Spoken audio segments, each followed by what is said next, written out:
I'm going to just share my screen and tell you a little bit about the Canadian Centre for Women's Empowerment.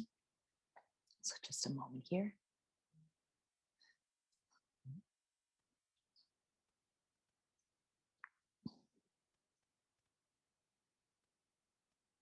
I hope everybody can see this. Yeah, Jen says yes. All right. So the Canadian Centre for Women's Empowerment, we are based in Ottawa, Ontario. We're the only national Canadian organization dedicated to empowering, addressing, and raising awareness of economic abuse through advocacy, education, economic empowerment, and policy influencing. Our work is informed by creating up-to-date evidence and using lived experience of survivors and victims. Our mission is to work collaboratively with organizations and individuals to develop a comprehensive approach that enables domestic violence survivors to recover from the impacts of economic abuse. We also address critical policy gaps that are preventing survivors currently from recovering and becoming economically secure and independent. What we are guided by is an intersectional feminist approach. We're informed by evidence, practice experience, and lived experience. And we're also informed by our collaboration and wonderful partnerships that we have internationally and within Canada.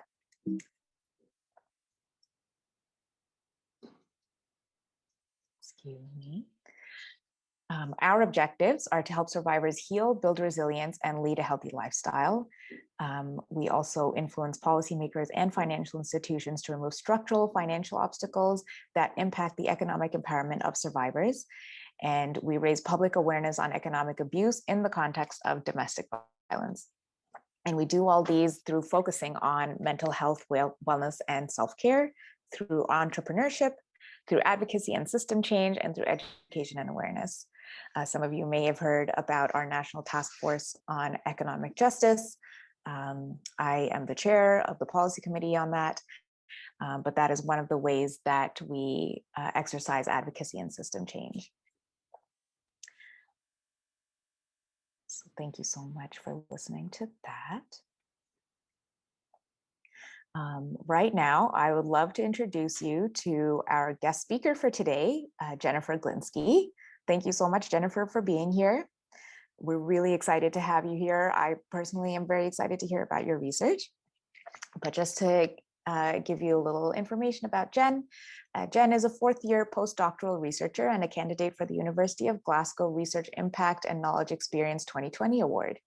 She has already won an award for her groundbreaking research studying financial abuse in banking at NatWest RBS. Her current PhD research focuses on the role of finances in physically separating from an abusive partner. In addition, her research explored how women's personal financial situations prior to and post-separation are likely to be affected by key social security policies in Scotland and the UK. She's a banking specialist with Surviving Economic Abuse UK and is also a Lloyd's Banking Group domestic and financial abuse expert. And just before I hand it over to Jenn for her to tell us about her amazing research, I just want to let everybody know that this session is being recorded. If you do have questions, please do put them in the chat. Feel free to put them in the chat and we'll address them at the end of the session. There will be a question and answer period at the end of the session as well. So Jennifer, I'm going to hand it over to you. That's great. Thank you so much. I will try to start sharing my screen. Just let me know if you can see it, Nia. And I can see it. You can see it. Let me get into presentation mode. We still there? Everyone's still with me? Yes. Good stuff. Well, great. Thank you so much for the introduction and thank you very much for having me. I hope this little thing up here goes away. Sorry. It's a real privilege and such an honor that, I'm sitting in Glasgow in Scotland in the United Kingdom, that CCFWE picked up on the research and on the release of the post-separation economic abuse wheel. So I know we've got a lot to cover today, so I'm going to set up a little bit about, whoops, I move the slide along. Sorry, if I can set up a little bit of the background of Scotland, so where I'm based, and what domestic abuse means here, including some of the legislation that's been passed recently. And then also I'll look into coercive and controlling behavior, and within that economic abuse, what it means. Then I'll kind of guide you through the research proposal of the PhD and some of the key findings from that. That's tailored to today's session around the post-separation economic abuse wheel. And then I'll look at the development of the amendments to that wheel and kind of walk you through the different elements of that wheel, and then take some question and answers at the end. I hope that sounds okay with everyone. Sorry, I'd love to get rid of this little bar up here, and I'm not sure if it's going to go away. So sorry, that's going to be on your recording. So I just want to also say a little bit about myself. As Nia has already introduced, I wear a variety of different hats. I'm based in Scotland. I'm a PhD candidate at a university. I'm also the banking specialist at a economic abuse charity in the UK called Surviving Economic Abuse. And as part of my role there, I'm also a banking specialist where I work in a bank. So I sit in a bank day in and day out. And a lot of that has also kind of informed my views of how I view these different tactics that some of my research participants have said to me during the research stages. So I just want to also say really briefly, I know you've looked at what you're here for today and what we'll be discussing, but I just want to again give that reminder that I will be discussing different forms of domestic abuse, including different tactics involving economic abuse. And I just want to make sure that you're okay and that you're in a safe space to listen to this presentation. And if you're not, I'm sure you can, find the leave button and get out of the meeting. And hopefully you are in a safe space to do so, but also to remind you to look after yourselves after the presentation as well. And I'm sure CCFWE would help with that if there's any questions or any concerns, or if something in this presentation has resonated with you. So without further ado, just a little bit about Scotland. So it's quite a small country. You can tell, probably can tell I'm not a native Scot. I'm from Detroit, but I've lived here for 11 years and I consider it my home. So you'll often hear me say we when I'm talking about Scotland, as in we in the collective, because I've worked really close with policymakers and with different charities and organizations. So it's my home away from home, but it's a small population of around 5.5 million people. Most of them are located in the central belt of Scotland. So we also have the Highlands and the Islands, see there it is, the we, and the borders, and the population there is not quite as dense. It's just around the central belt and the two major cities, which is Glasgow and Edinburgh. In terms of diversity, it is 96% white British, and then 4% of people would consider themselves Asian, African, Caribbean, Black, or mixed or other. So not great on diversity in terms of that.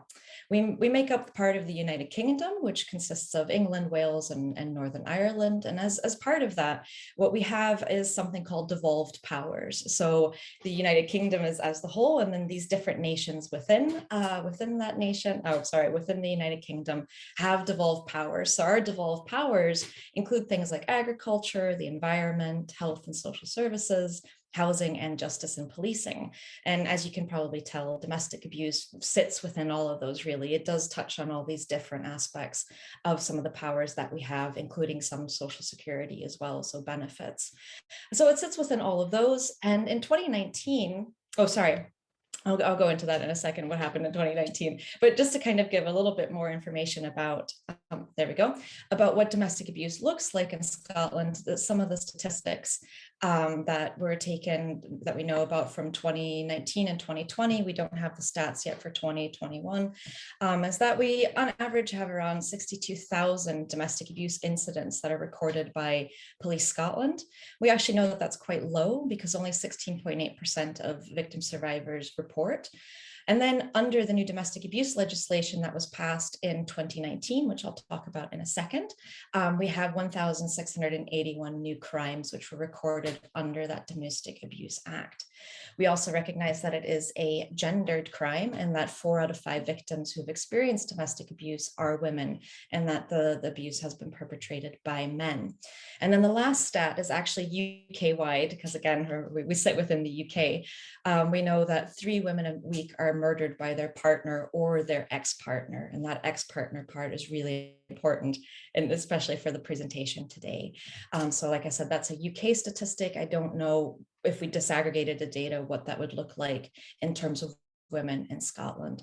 It used to be 2 women a week, and unfortunately with the pandemic and with lockdowns and with lack of available resources and elsewhere to go, we have also found that 3 women a week. So it has increased since the pandemic, sadly.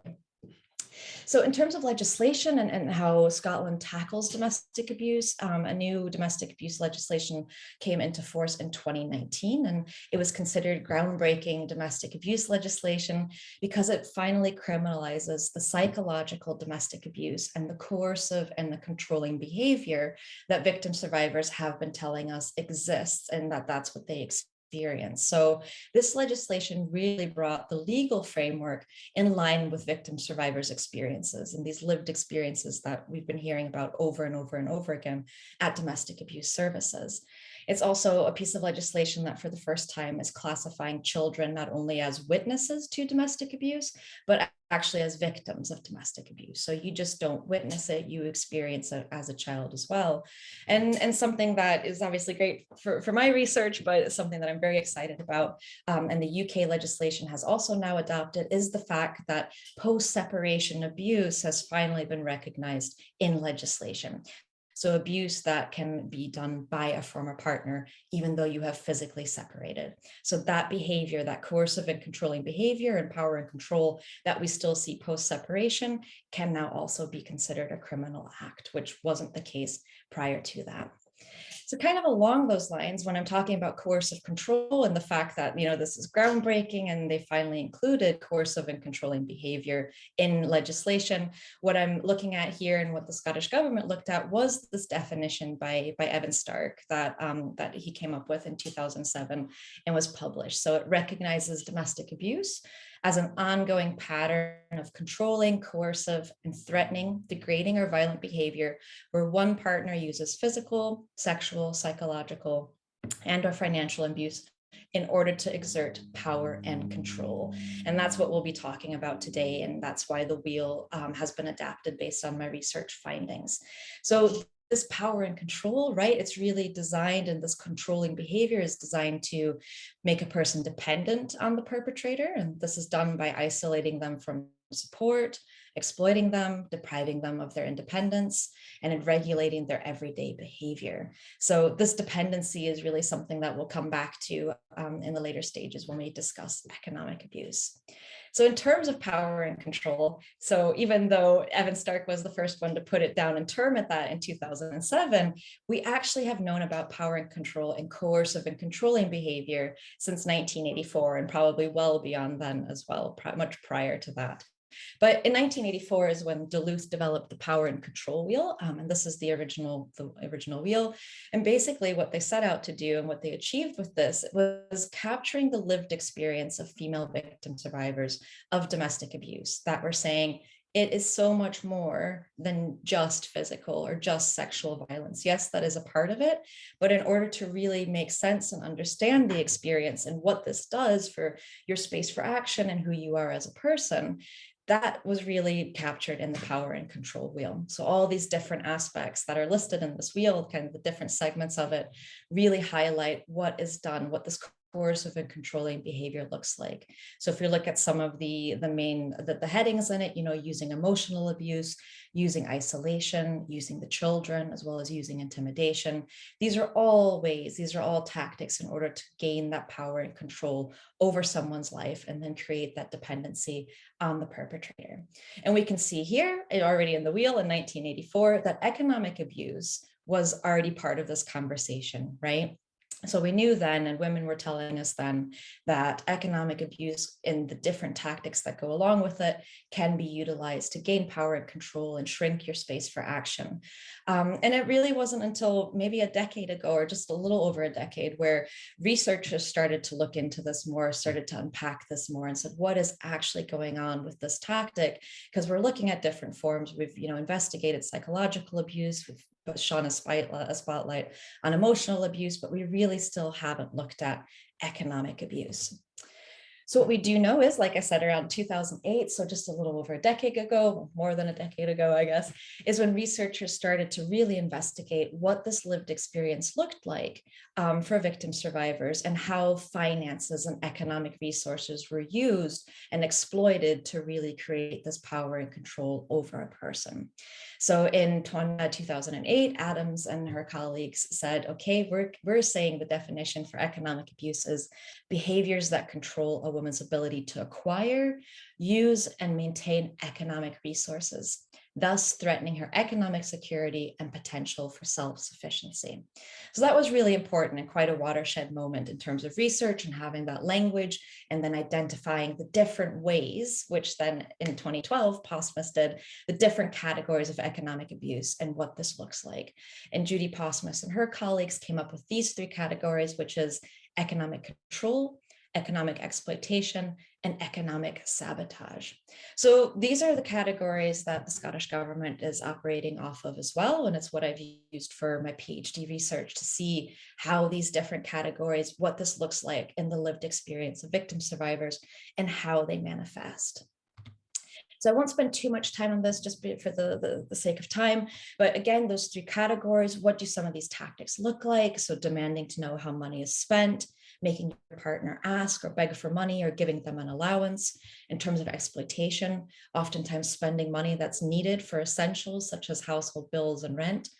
Also building up debt under the partner's name, often without the knowledge of the victim survivor, and sometimes the coerced debt as well, where the victim survivor has had to use this debt in order to survive. And then financial sabotage as well. So that's where we see that the perpetrator demands that the victim survivor stops working or prevents them from studying, doesn't allow them to do that, but also using threats or uses violence to stop them from doing so. And then also things like not allowing them to go to college or to study and to train and to promote themselves. So we see all these different forms, and this is by no means an exhaustive list. So in terms of the impact of economic abuse, and I'm sorry, this is a really condensed version of economic abuse. I usually do like a 3.5 hour half day training on what it is and explain it. So I'm hoping there's a little bit of background knowledge in the attendees for today. But the impact, what we're seeing is that there's foregone professional development. So if you can imagine that sabotage with your work and with your education, that obviously leads to you not reaching your maximum potential through that education or employment, especially in the age group in which we see this, so 18 to 25. You can imagine, those are vital years in your career progression, going and getting your education and then progressing from there. It also results in economic loss, often really devastating debt for the victim survivor. That also comes hand in hand with poor credit ratings, especially if because of the debt you've had to file for bankruptcy, or in Scotland what is known as insolvency. And then in some extreme cases, we can also see that there are criminal records because the victim survivors have been coerced or forced into engaging in criminal behavior, or have had to do something to survive, which will now be considered a criminal behavior. So what we know about economic abuse, since researchers have started to investigate it more, and wonderful charities like Surviving Economic Abuse and CCFWE are coming up everywhere. We have this global network now where we can share this information and investigate. We know that it's often the first form of domestic abuse that people experience. We know that women who access specialist domestic abuse services, they report very high rates of financial abuse. And we think now the statistics have moved on since 2008, actually, that around 95% of victim survivors that reach a domestic abuse specialist service have experienced a form of economic abuse. So 95% is obviously very high. In the UK, 1 in 5 women reported experiencing financial abuse from a current or a former partner. So there it is again, that ex-partner. And also we know that it is designed, same as the rest of that power and control wheel, to ensure complete financial dependence on the abuser, but also that it can commence, it can continue, and that it can escalate post-separation. And that's really where the interest came from for me in my research is this idea that, okay, if this is going on post-separation, what's going on here? And also that it directly affects your ability to leave the abuser, and is often the reason that women have to return to their ex-partners, because they don't have the financial resources to go on, or the post-separation abuse is so severe that actually they cannot, rebuild financially in order to take care of themselves and their children. So that last bullet point there is the reason why I really wanted to start investigating it, and where the ideas for the research came. And it actually came from something that is much more quite undesirable, but it's this overarching question that we have, I'm pretty sure, in every society, of why doesn't she just leave? If things are so bad, then why doesn't she walk out the door? We hear it can't be that bad because she's still there. So what we know from research is that it's high risk. I mean, research over and over again, and victim survivors over and over again share with us that leaving is the most dangerous time for them, because then the perpetrator reintroduces or escalates other forms of abuse, because they're challenging that power and control, right? That it's a process, so not just a one-off event, but it is lengthy, it's complicated, it's not linear either. So we need to stop thinking of it as just a one-off event, and a one-off event that's easy to do. It's fundamentally related to safety, but also that it's costly. And I don't just mean financial costs, but also the emotional costs and the anxiety and all of this that this can induce when you're making that really big decision, and that careful calculus of whether the losses and the gains will be worth you undertaking separating from your partner. So this is kind of where the interest came from, of me really wanting to bat back this question that comes up time and time again in society of just why doesn't she leave? So fundamentally, what I wanted to do was really investigate the finances, the role of finances, the question of finances in the physical separation process. How do women financially plan to separate? Do women financially plan to separate? And if so, what kind of advice are they seeking? What kind of advice are they getting from support services? But also, what kind of policy and practice recommendations can be made from there? Is this something that's being discussed in safety planning? Where does money sit within all of this, right? When you're making this really big decision and potentially life-threatening decision to separate, to physically separate from the perpetrator. There we go. So just really briefly, it was a qualitative study. And as part of that, I did 30 in-depth one-to-one interviews, so semi-structured interviews with 30 women across Scotland. 26 of them were white, and then 4 women from the Black and minority ethnic community. It was diverse socioeconomic backgrounds, because again, I wanted a different understanding, or I wanted to understand the different situations that women found themselves in from all walks of life and with all sorts of means, and what that looks like, how this plays out. Also, I've interviewed women across Scotland. As I mentioned, most of the population is in the Central Belt, but it was really important to make sure that I captured the voices of victim survivors in the Highlands and Islands. What does it look like in rural communities? How does money look different there? How does it act different there? How far do they need to go to get advice? And how do they get the money to go that far to get that advice? Also wanted to make sure that the women had been safely out of the relationship, and that there was no more physical threat to them, especially if conducting or helping me with the research would put them at greater risk. And then the age range was between 23 and 66. So it was just a general call out for women who had experienced domestic abuse, and as part of that, economic abuse by a male perpetrator. And then I also conducted 11 focus groups with support workers up and down Scotland again. And this was with anyone, any support worker who would come into contact and who would end up advising a domestic abuse victim survivor. So that included domestic abuse services, legal services, benefits advisors, and things like citizens advice organizations as well. The data was analyzed through a concept called candidacy. I won't go into any detail of that, but if you're interested, let me know. I'll leave my email at the end. And then the interviews and focus groups were just transcribed verbatim, and then went through a thematic review with this lens of candidacy, and then coded first manually and reviewed manually, and then through en vivo. So just kind of the key findings for the purpose of this presentation. They were oftentimes quite confusing because money mattered. Of course, money mattered, but money mattered until it didn't, if that makes sense. And it's something that I still need to explain, much better in the PhD itself. But it was the fact that it was a barrier. It was also an incentive. And oftentimes for many of the women that participated, it got to the point where they said, you know what, I'm never going to have enough money to do this properly or to do this anyway. Let's go for it. And then they would seek support from support workers after they had physically separated.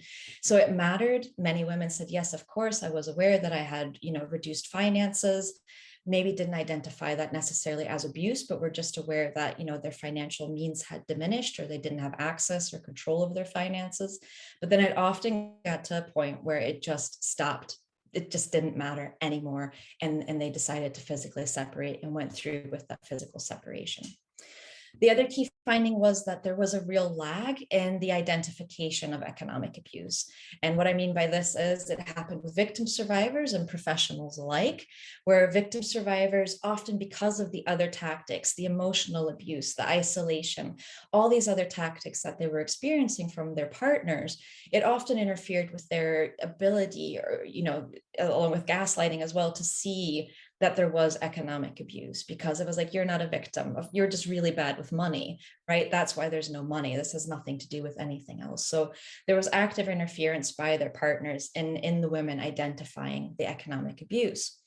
But also because of the sample of women, a lot of women also said they were accustomed to financial hardship. Some of the women were making use of Social Security benefits before they entered their relationship. And then they felt that the control or what was happening with their money really felt no different to what they were experiencing by being on Social Security benefits. So they were, as they described it, accustomed to a certain level of financial and economic hardship already, that having someone else do it didn't really feel any different to them.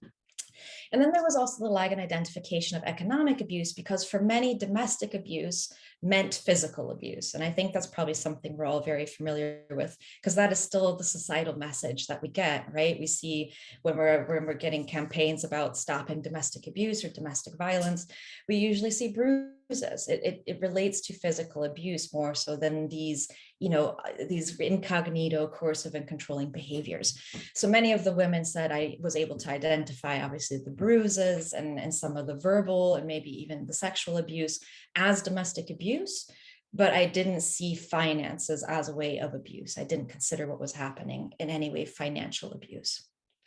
And then there was also the lag in identification by the professionals.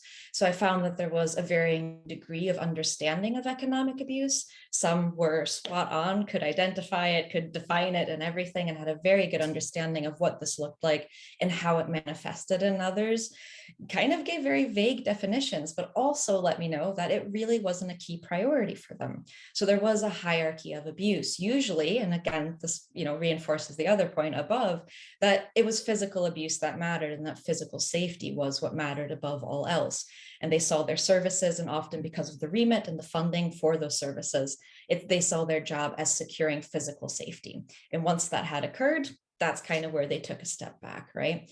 So the support available was very much dependent on the different forms of abuse that you'd experienced.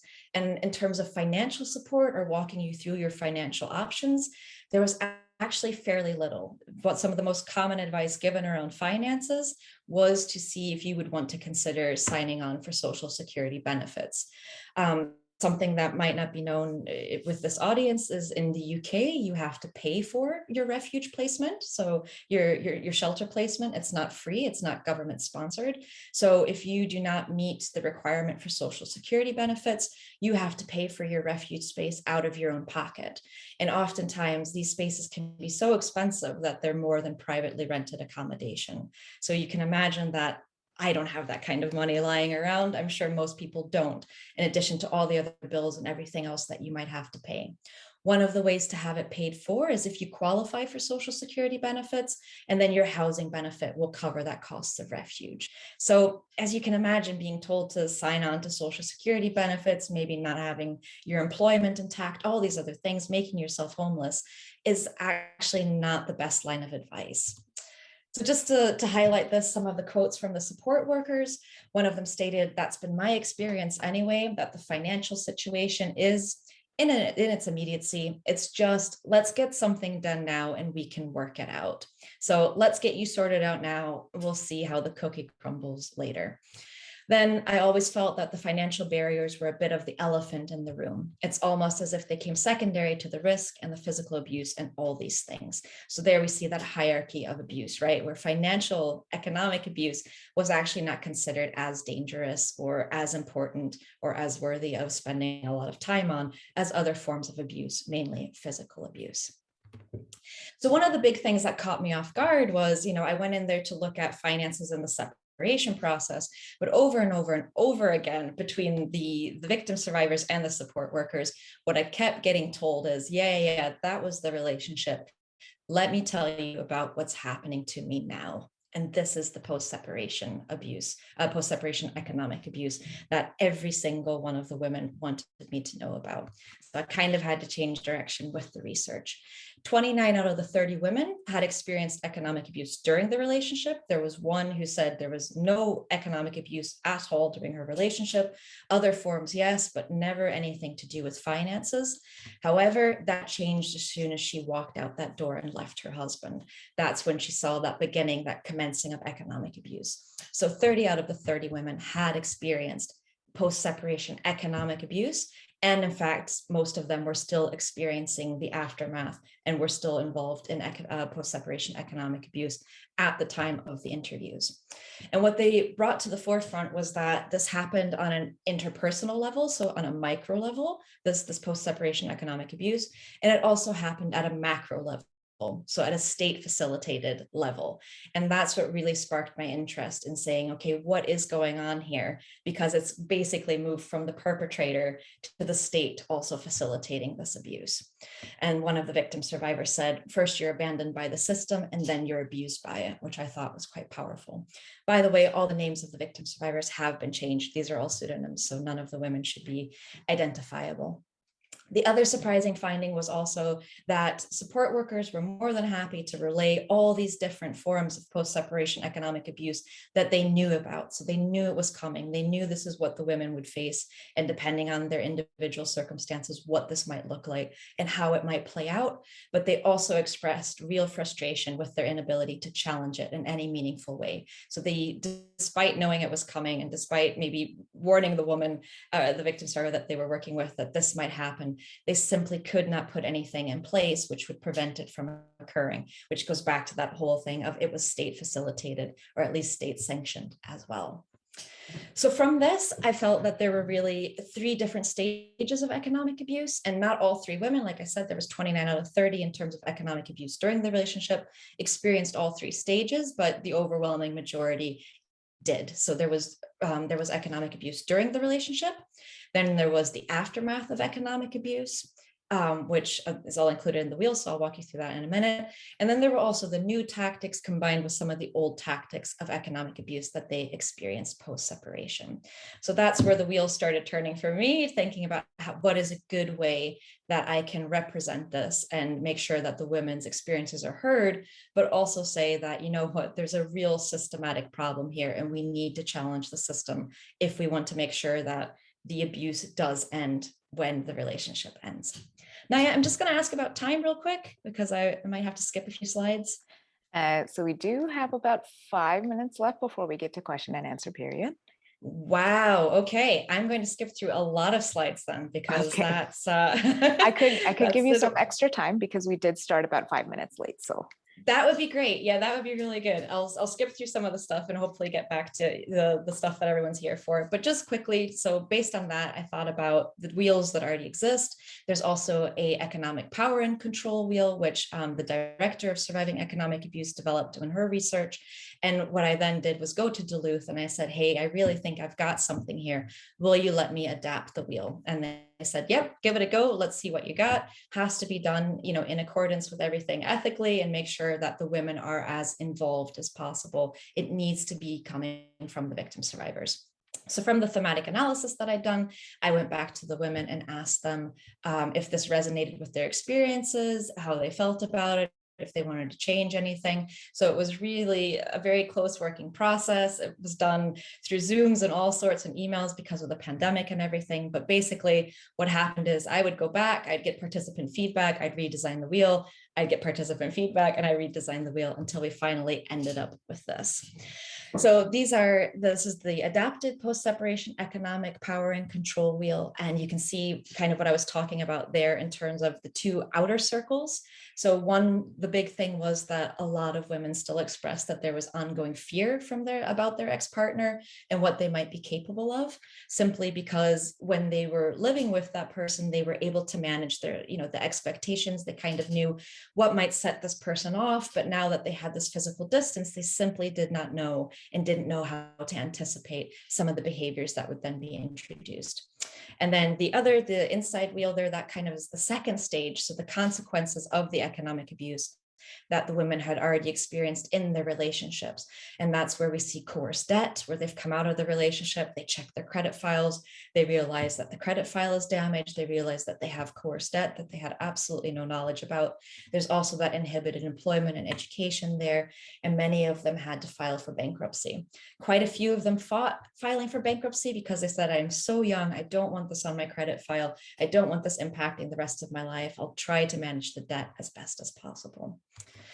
So I will, because of the 5 minutes, if I can get the extra 5, that would be really good, because I'm just going to quickly walk you through the different sections of the wheel, extra 5. Thank you. Thanks for the permission. As you'll see, if you're familiar with the original wheel or even with the economic power and control wheel, most of the headings are the same. However, some of the other ones, because of that experience that people were telling me about with the macro, the system, these state sanctioned processes, that's what I wanted to pull out and include and adapt in this wheel, because we've moved away from just micro and interpersonal to it actually being processes, protocols, laws, and policies that were preventing women from staying safe from post-separation economic abuse. So I'll walk you through, I think, probably the 4 most interesting ones, which are probably at the top. They're all interesting, but I've got to cut them loose here. So the big one was the court processes. And I purposely said using court processes there because all of the women had experience with this in some degree or another. Many had to go to court for divorce agreements, child contact agreements, housing, child maintenance, all these things. They ended up in court processes. And they found that what the perpetrator would do is somehow end up not really having to pay for their own process, making themselves unemployed so that they would qualify for legal aid and then not have to pay, but the victim survivor consistently had to pay the bill. And each time, a new legal letter, a new claim came through, the women found themselves actually having to pay for it themselves. Many of them didn't want to give up their employment, which meant that they didn't qualify for legal aid. I say didn't want to give up their employment. That sounded quite loosely. Of course they didn't, but that's kind of the way up that they had to make of, I can make myself unemployed, I can make myself homeless, and I might qualify for legal aid, but I love my job. It's important to me. It gives me self-worth. It's how we pay the bills, right? It might be the one thing that they were able to hold on to coming out of that relationship. So they found that then their ex-partner wouldn't appear in court, they would withhold required documents, or they would even make the victim survivors pay for his legal fees. And that was something that was quite astonishing, how the perpetrator managed to work the system. What really strikes me with this in particular, and what I want to highlight, is that in theory, all these things, all these tactics, they're not illegal, right? You're allowed to do them. You're allowed to not appear in court. You're allowed to withhold documents. Lawyers, navigate these processes and tell their clients to withhold certain information. So this is where it gets really tricky, and why I want to do the abusing/using court processes, simply because the perpetrator isn't doing anything that we can catch them out on, or where we can say, actually, enough of that. We can see you're purposely wasting court time. We can see you're purposely interfering with this process, and that's quite enough of that. The other thing goes along again with manipulating institutions. So one of the big things that the women wanted to talk about was child maintenance, or maybe child support in Canada, whatever the term is for you guys. But they found that the perpetrator over and over again found ways to not have to pay child maintenance, to interfere with child maintenance payments, to constantly ask for reductions. And that sometimes went as far as purposely making themselves unemployed, so they wouldn't have to pay child maintenance. They would also conceal and refuse their actual income. They would also engage in tax fraud. A lot of women used to be the accountants for their husband's business or for the shared family business, and knew where the money was going and how it was being used. And they were trying to evidence to the courts that, look, this is their actual income. I don't know what they've shown you, but I can say to the contrary. But nonetheless, what we found was that many of the perpetrators absconded their responsibility from paying child maintenance. And that was something that was really difficult and brought with it a whole other conversation where some of the victim survivors said, I don't want any contact with this person, so this just suits me fine, although it means additional hardship for me and my children. We had others who really did chase and make sure that the perpetrator paid the child maintenance that they were due to pay. And then others just said, this is a really dangerous process, and I'm not entirely sure, nor do I feel that the system that's set up to process these payments really has domestic abuse victim survivors in mind. The other thing is that using children, again, that's what piece of the original wheel as well, is that women and support workers alike really, really express their complete disbelief at the fact that women were constantly being told in these processes they need to keep their children safe, or else. If you don't do this, we'll call social services. If you don't do this, we'll remove your children. So separating is usually one of those things that's thrown in there as well. Your children's safety, you need to end this relationship and leave this residence. Women would then do this and then find that, guess what, when they got to court, when it came to child contact, the criminal courts and the civil courts were separate. So whatever had come up in criminal court, if they'd gone, didn't make it into the family court, into the civil court. So the domestic abuse simply was not being considered, and the perpetrator was given child contact again and again and again.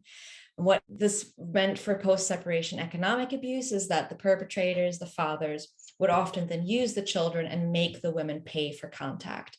So they would purposely forget, toothbrushes, food, whatever it might be. One victim survivor had said, I almost spent around 50 pounds every single time he was due to get the children, because I knew that he wouldn't actually provide for the children whilst they were with him. I think I might be at an end, aren't I? Not. You have 2 more minutes. Do you want 2 more minutes? Okay, then what I'll do is this one, because this is the big one, and this is what I spend my day in and day out talking about when I'm got my banking hat on and working there. So the banks, I think, have a massive role to play as well in identifying and trying to prevent, if not even remedy, post-separation economic abuse. And this is largely because of joint products that are held, in particularly joint accounts, joint savings, and joint mortgages.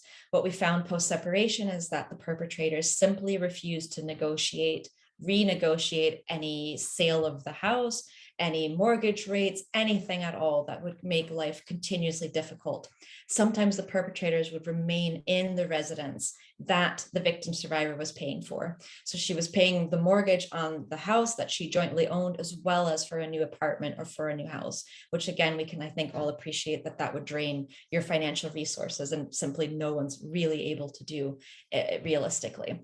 So again, they would conceal financial resources. They would strip all the money out of joint accounts, leaving the victim survivor with no money, even if that money had been previously hers or half of it had been hers, along with continuing to build up debt in the victim survivor's name through things like overdrafts on joint accounts. And the women would really struggle to convey to the banks that this debt had never been theirs to begin with, or that the debt has been building up post-separation and it simply was not theirs. And we're trying to get assistance with that. So I will stop there, but I'm more than happy to share the wheel. Obviously, that's available online, and I'm more than happy to share the slides, since we've had a bit more limited time today for you guys to go through and to review and get in touch with. Thanks so much, Jennifer. And thank you so much for sharing the slides as well for us after. I mean, of course, I agree with everything you said.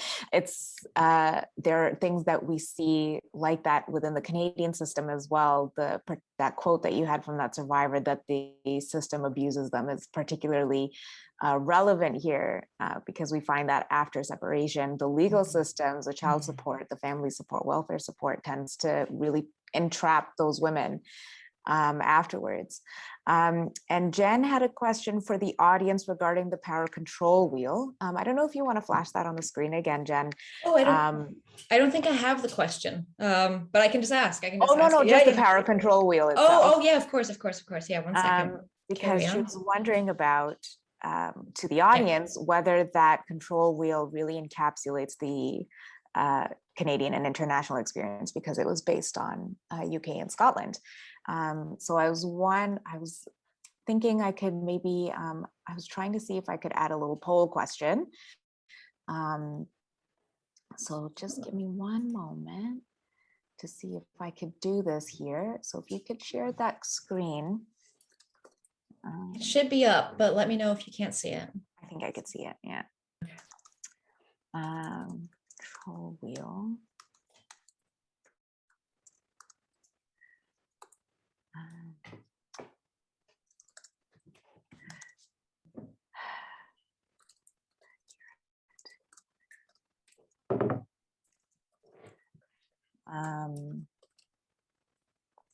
And you were hoping that this would be for survivor victims or for professionals as well? Oh, for anyone, really. I mean, obviously the experiences within the wheel are the victim survivors. And, you know, if victim survivors resonate, and as well as for support workers. I mean, if you are a support worker and you're thinking, yes, that's exactly it. Or if it's, I don't see that at all. I've not seen it play out. And it's one of the limitations, which I didn't really have time to cover there, but one of the limitations is that the wheel is only so big. Yeah. And that, you know, the more common tactics and the ones that had been repeatedly mentioned by victim survivors, as well as some of the outliers, made the cut for the wheel. But this is by no means an exhaustive, you know, graph. It's not, it can't be, because there's only so much space on it. Yeah. So I just launched that little poll. I hope people can see it. And people are already responding. But while people respond to that, there's a question that we found in our Q&A. Yeah. So I'm just going to read it out loud, and I'll direct it to you, Jen. When a father blatantly refuses to reach out, assist, communicate, or forge a relationship, not even provide for his children, there's 3 questions actually. Okay. How is this related to abuse after a divorce? How do you deal with such an attitude? How do you encourage the children to keep trying to have a relationship with the ex-partner? Okay. Can you just repeat that first bit for me? Sorry. Sure. When a father blatantly refuses to reach out or assist or communicate, or forge a relationship with his children, how is this related to abuse after a divorce? Okay. And then how do you deal with such an attitude? Let's start with those 2. That's really interesting. Yes. So I mean, is it coming from the question coming from actually the person wanting the children to have a relationship with the father and feeling like the father is failing to that's what it seems like? Yeah. Okay. Yeah. I mean, that's really interesting. I don't know actually all of the women that I interviewed were very much of the opposite stance and not wanting any further contact. A lot of them had experienced very severe physical abuse and didn't feel that their children would actually be safe within that contact. I'm afraid I'm not a support worker that would be able to patch up the familiar relationship or make suggestions on how best to do that. A lot of the times what the women have told me is that there's just so much tension and also, you know, continuous emotional abuse through the children and the children themselves, where, you know, the father is making them feel like the mom's contributing and things. So I actually don't have any suggestion on how best to mend that relationship and encourage a person to do so. That's really out with my kind of my realm of expertise, I'm afraid. Mm-hmm. Well, thank you so much for doing our best. I see there's a number of questions in the chat as well. Okay. But I'm going to do my best to go in order. Okay, a lot of people saying the wheel totally makes sense in their experience. I'm just going to go up and see. Okay. Is failing to disclose financials in divorced post-domestic violence a common example, and how common is it? It is a common example. Yeah. So like I said, a lot of the women that were in the sample talked about, helping run the family business, and they knew the accounts of the family business. Others were also married to very high income people that knew of, I lived with them, our house was worth this much, they drive 10 sports cars, whatever it might be. And they knew what the finances looked like, and they felt that the appropriate amount had not been put forward in court proceedings, where all of a sudden their ex-partners looked much poorer on paper than they ever had in reality, along with then these tactics of purposely making themselves unemployed or taking early retirement as well, to just say, well, this is now my limited income, I'm now living off my pension, and I simply don't have enough to then pay this child support as well. Mm-hmm. Mm-hmm. Great. Okay, another question that we have are, how are courts changing the ability of abusers to use systems, or are they continuing to allow it? Don't know if you know anything Yeah, about this one. that's a really good question. So as I mentioned right at the beginning, we do have this new legislation in Scotland that came into force in 2019. Then something happened in 2020. But there was going to be a really big push for educating and training, and that goes across the judicial system. And at Surviving Economic Abuse, we also always highlight that this is a systems problem. It's not just a financial problem. It's not just a criminal court problem. It goes across everything: financial institutions, but immigration, you name it, the social security system, housing. It touches on absolutely everything. So the UK, so England and Wales, have also passed their new domestic abuse legislation this year, which has come into force. And again, this should be accompanied by a rollout of increased awareness, increased training for solicitors, for lawyers, for judges, and advocates, and anyone in the legal aid field as well, in order to inform people of what this looks like, so that we can finally start chipping away of continuously economically disadvantaging women when they make it to these systems. As I gave in that example, when I was presenting there, it still blows my mind that you can receive a letter saying, oh, we acknowledge this person has domestically abused you, however they're taking you to court, and by the way, you're responsible for his legal fees. That's just, where do you even begin to unpack that, and where is the justice in that? Yeah, there is none. Yeah. Which is why I think research like this is so important and hopefully can change the system. Do you find that, like you said, that they had started in 2019 and then 2010 came and it stopped? Have you found that they picked that up again, or? I know of pockets, yeah, where the training has continued and where there's been an appetite, but as you can probably appreciate, you'll be in a similar situation. Everything is now backlogged. Yeah. Especially with court proceedings, everything is backlogged. And there's been, investigations in the UK saying, we had people that were in court for criminal proceedings, against or for rape. And, all of this has now been backlogged because we weren't meeting in court. Things were done online. That was no longer appropriate when it came to victim survivors, and especially presenting in court and things like this. So there is a serious backlog, but I do know of pockets starting back up again now that we're able to do a bit more face-to-face. But it needs a much bigger push. And let's face it, we're just not there yet. So the legislation is great, but we'll need more work on the ground in order for it to really have teeth and make a difference in victim survivors' lives. For sure. Well, I'm glad to hear that it's picked up a little bit. I'll have one last question. And hopefully, again, I'm doing this in order. I apologize to people if I didn't. Oh man, okay. Would Big one then. would going overseas to refuse to pay child support a common tactic? Is that something that you found? Oh, it wasn't one in this group of women, but I do know of a victim survivor that I've worked through in other means where, yes, the perpetrator had absconded and fled the country. It's something that I see more commonly in my day-to-day work with the bank, where, there's coerced debt and the perpetrator has conveniently left the country, in which case, the banks have a difficult time chasing them. And obviously the victim survivor is left with that debt, and there will be no chance of the other person re-entering the country because they would be arrested. So not within this sample, but yes, there are very common experiences, especially living in Europe where another country is a hop and a skip away. It's quite easily done, actually. Yeah, and it's pretty ridiculous. So as you can see on the screen, I've shared the results for the poll. And so 68% of the people who responded, I think we had like 70% of people who responded just now, strongly agree. Okay. And then the second amount is 29% agree with you with your power and control. We also, you could see that there's quite a bit of agreement. Your research was accurate, I would say. So I hope that helps a little bit, Jen, in giving you some of the information that yeah, I'll need to find that one person that disagrees and see and have a conversation as to what went wrong with the wheel for them. So it'd be fascinating to know. Do get in touch. Please do.